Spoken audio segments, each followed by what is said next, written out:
All right, what's up, everybody? We're back with some progress on the 49 Studebaker gasser project, and let me show you guys what we did. My son was over this Sunday. This is Sunday right now. He was over yesterday, which was Saturday, and we got a bunch of stuff knocked out. A lot of small stuff, but still stuff that had to be done regardless. So he came over and we did some stuff with the rear end. Sorry, I'm still getting over this cough. It's the sinus thing. Anyway, we knocked that out, got that out of there, and we got the radiator kind of fitted in there. Got the intake and carburetor, all that stuff's bolted up, permanently bolted up. And I got the distributor in. I got number one up to the top dead center, obviously, before I did all that. And we got that kind of set. I got to put the spark plug wires and stuff on it. I get a set of plugs for it also, because when I put the motor in last time, I was by myself and I had it at a pretty decent angle, and one or two of the spark plugs got cracked when I was kind of maneuvered in there by myself. So I'm going to show you guys what all we did, and I did actually get some more parts in for the front axle, something I've been really needing, and I finally found out what I needed. So let me pause you, and I'll show you what all we got going on. And yeah, let me pause you guys. We'll be right back. All right, so first thing we did was get the rear end out. I'll show you that in a sec. But after we got that out, that actually didn't take that long, and there was kind of some other stuff I wanted to do. So the first thing we did was, I think we got the radiator. You can see it's in there now. We had to cut some stuff away. Some other parts had to be unbolted and whatnot. So we got it in there. We got it pretty well. It's not totally like level yet. I have to do a little more trimming on the sides a little bit, because there's a little bit of room. There's not a lot of room. And I actually cut this bottom. I don't know if you can see it on the camera, but I cut it, but it's not completely straight. So I'm gonna have to kind of straighten that up a little bit. These obviously are gonna get cut off like down in here somewhere, but it fits good. And I don't know if you can tell from the video or not, but these brackets that come out right here, this is where the grill sits. It does have a nice opening right here where the grill goes in. So I'll have room for, well, the biggest electric fan I could find online is 16 inches. Well, this is like 21 by 19 3/4 or something. So I might go with two 10-inch fans. We'll see. I don't know. I haven't looked at that yet exactly, like what all I need exactly, but I'm probably going to do something like that. And I'll show you why on the inside. But also we put the distributor in, like I said.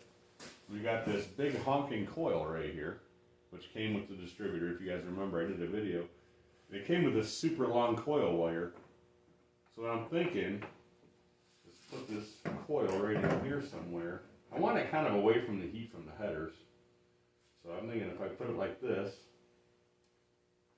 it like that somewhere in here should be pretty good, I'm thinking.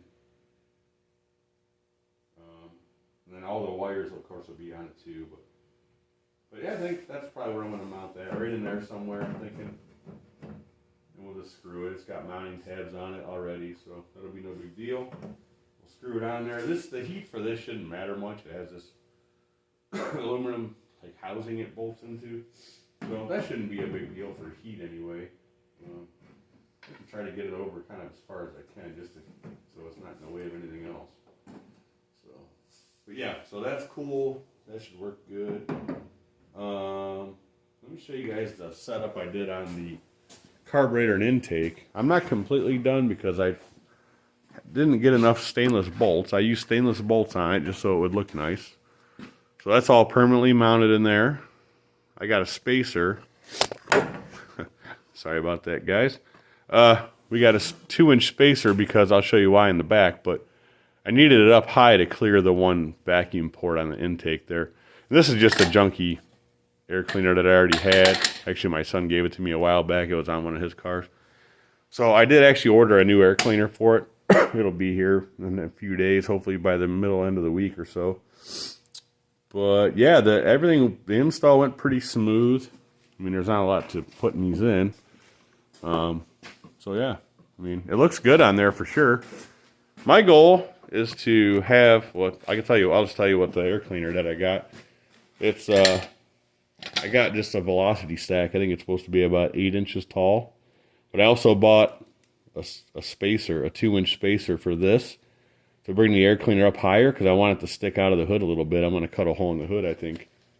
And that should bring it up high enough to get it up out of the hood a little bit. Now, when I first get this thing kind of drivable, I'll probably leave the hood off at first just because I think it'll look cool just driving it around. But let me show you the radiator clearance where the fan is supposed to go. You could see, I don't know, actually I don't know if you could see or not, but we got, it's hard to see in there. There's about an inch between this, about an inch clearance there, which isn't a lot. So I'm thinking there's going to be a pulley on it, but it won't stick out any because it goes flush. And you can see on the end of that water pump, there's the shaft sticks out about, I don't know, 3/8 of an inch or maybe a little less. The pulley will go on, and that stem should, it should still stick out a little bit, or it might be just flush. But if that's the case, that's fine. And also, really, because I had the room, you can see right here where the grill goes on, there's a pretty good gap. I could move this radiator probably out just a little bit, maybe an inch space between this mounting plates and this. But the one other thing that I wanted to show you guys, that I realized this yesterday, once we unbolted and cut some of that stuff away, is now that piece that was in there before was, I think, somewhat structural because now everything's kind of loose a little bit. So I'm going to have to probably run, if you can see there's holes, there's this hole here, and there was brackets bolted on that. When I first got this thing, the brackets were here, and they had a threaded rod running across for support. But with the other piece, when it was in there, that U-shaped piece that held the old original radiator, was pretty thick, and I guess that probably added rigidity to this thing. So now, it moves a little bit, but I mean, it's not crazy. This thing's not super tight in there, so I mean, it's good where it's at, I think. I obviously got to straighten this out down here, and I'm going to have to put some kind of rubber on this frame right here where this thing sits, just so it don't wear through the aluminum. And then I'll probably put some rubber or something on these insides. Right now they're just kind of cut off, and there's like an inner piece, and the outer piece is gone, but the inner piece is still there. And that's kind of what's hanging up. So I may go ahead and cut the inner piece off too, and put a piece in there and just tack weld it in and put some rubber in there. I'm not sure exactly what I'm going to do with that yet. But also, let me show you guys what we got for the parts I have for this front axle. Now, if you remember, I was missing the thrust bearing that goes inside the spindle on the kingpin just above the bottom there. And it's like a 1/2 inch thick, and the kingpin's, I think, 13/16 diameter. So I couldn't find just the bearing. So what I did was, I went online and I started searching. I figured out that this front end is modeled after a 40 or up to 48 Ford. I think it's like 36 to 48 or something. So I found this whole kit. Kingpin kit comes with shims, which I might need. And it also comes with a set of these bearings. So these are just thrust bearings. This one side moves. Well, both sides move, but there's bearings in so they can move independently. This is what I needed for that side over there. This side already has it. I don't know why the other side was gone, but it was. But this also comes with all your bushings for your spindles where your kingpin sits. It comes with the little dust caps. It comes with all the hardware. It comes with everything you need. I just don't need all of it at the moment, but I may at some point, which is why I bought the whole kit. And it was only like $40-something. I think I got it from Parts Geek or something. Now, Speedway sells the kit. You can get it on Amazon. There's all different kinds of kits you can get. This was the cheapest one with the best price, I should say, on shipping. So I went ahead and got it. It came yesterday, I think. So that came yesterday. The carb spacer came yesterday. And then also this is the wiring for this distributor, the new distributor and coil, which it came with that, so that's good. So let me show you what we did got the rear axle out. Let me show you that. So we got it out. It actually came out pretty easy. So now the guy told me when I was looking at the car before I bought it, I asked him what axle was in it, and he told me it was out of an Explorer. It was a Ford 8.8, which is a very popular rear axle. They basically modeled this axle after the GM 12-bolt, which is a high-performance stock kind of axle. So I knew, right away, I kind of looked at it, and I kind of knew what it was. But he also told me, oh, it's the posi traction, it's got 410 gears. I'm like, okay. I've been told that before years ago in previous car deals, and most of the time it ended up being a not posi and like some other weird gear that was way lower than like 410 or 373s or whatever. So we pulled this out. We pulled the cover off because I wanted to make sure the oil didn't need change. And if it did, I wanted to clean it up and see. So if we get it out, we pull the cover, and it does have a posi in it actually. And if you turn this, of course, you can see the spider gears ain't moving when you turn that, so that means they're locked together. And also, we turn the ring gear, and we found the numbers, and it's actually a 410. So, that's good. And it's got brand new oil in it.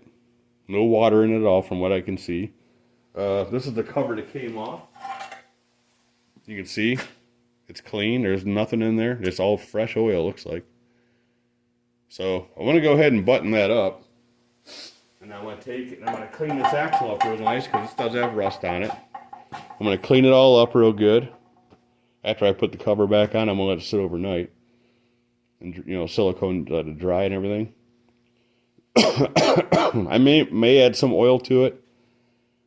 I don't know if you could see it in there or not. It doesn't look like a lot, but I'm thinking once this thing's tilted up the way it's supposed to be, it's probably about to here. So it's probably got enough oil, but I may add a little bit more because I do have some. I want to get rid of this crap because this is all, I'm going to redo all this. The brakes on it are, well, one side's pretty complete, this side. But the wheel cylinders, the wheel cylinders are they look like they're pretty rusted up and stuff. So what I'm going to do is I'm going to cut this line off. This line, I'm going to take the wheel, well, once I get this apart, this will be the second side. I'll do the other, because I'll show you the other side in a sec. I don't have anything. The other side, I'm going to get all the kits, all the brake, I got to get brake drums, obviously, brake shoes. I'm going to get all new stuff. And I'm going to have to get a new hose with the block there.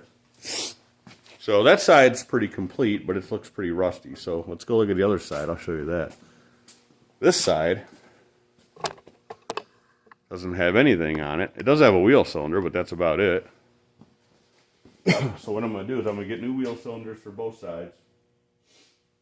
We'll put this side on, and I'll use that side once I get all the hardware and the brake shoes and all that stuff. I'll use that side as a guide to how to put it all together, because honestly I haven't done very many rear drum brake setups, and the ones I had done were a long time ago. So I'm going to use that side as a guide. We'll get this side together. I'll come over here and I'll do the same thing, and that way I can use this side if I get lost. I can use this side now, all being new, as a guide for this one when I do this. Of course, that's after I clean this all up, and I'll probably paint it. But I am going to put rear shocks on here. I got to weld some mounts, and we're going to put air shocks because I want to be able to adjust my ride height and stiffness. But also another thing I did was I bought new perches for the leaf springs, and they're supposed to fit this axle, but they don't fit. The cutout, the radius is too big, and I decided, because I don't want to change my ride height right now. The other ones have like an inch height-wise, and these ones you could tell there's like nothing. So I think what I'm going to do is I'm going to clean everything up, and I'm just going to weld these on there and be done with it.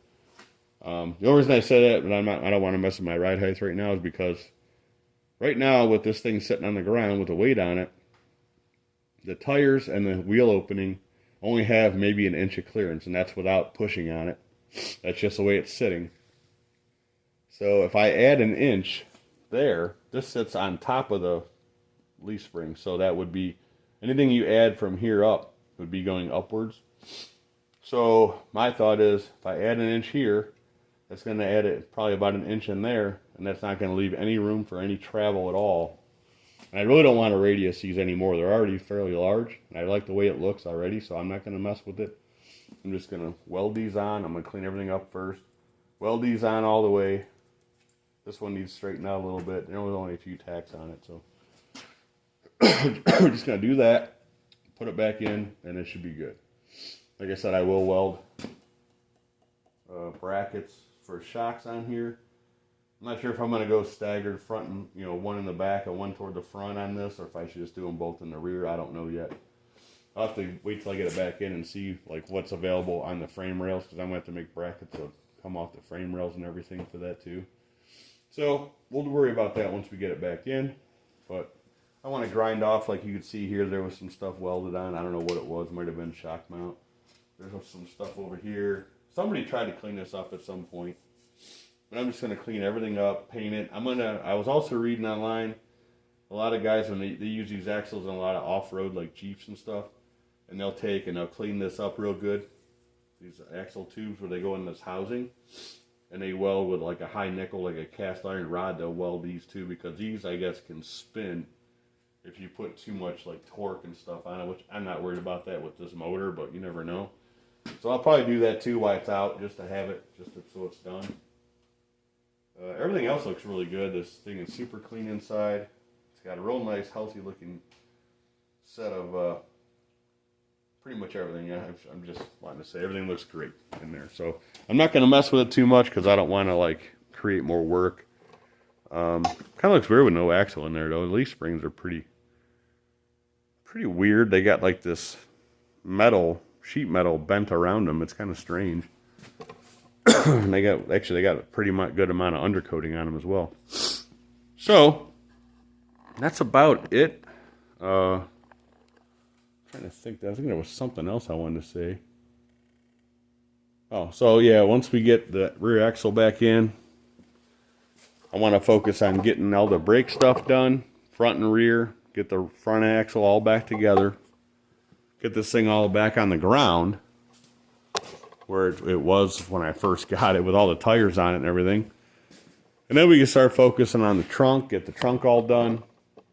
And I can move the interior, get the interior as done as I want to get it for now. And then that's when I'll be doing the wiring. And then pretty much after that, it's just going to be little stuff. You know, making sure everything's tight, making sure everything's functional, the little things that might be a problem later. Probably might still do a longer drive, a better drive shaft, a better setup drive shaft than what I have in there now. But yeah, I mean, it's coming along really good. It's coming along quicker than I thought, for sure. So, also real quick, before I forget, a buddy of mine, he's actually painted a couple of my cars in the past. He's a really, really great guy. And he doesn't live too far from me. He's got a YouTube channel, and if I remember, I'll put links in the description below. Troy's Restorations is one of his channels. He redoes arcade games. He's got like a huge arcade in his basement, but he also does a lot of body work and paint work on cars. In fact, he's the guy, my brother, who also buys and sells a lot of cars. He's the guy my brother pretty much goes to for all his body work and paint work. So Troy's Restorations, and the other channel is Troy's Restorations 2.0.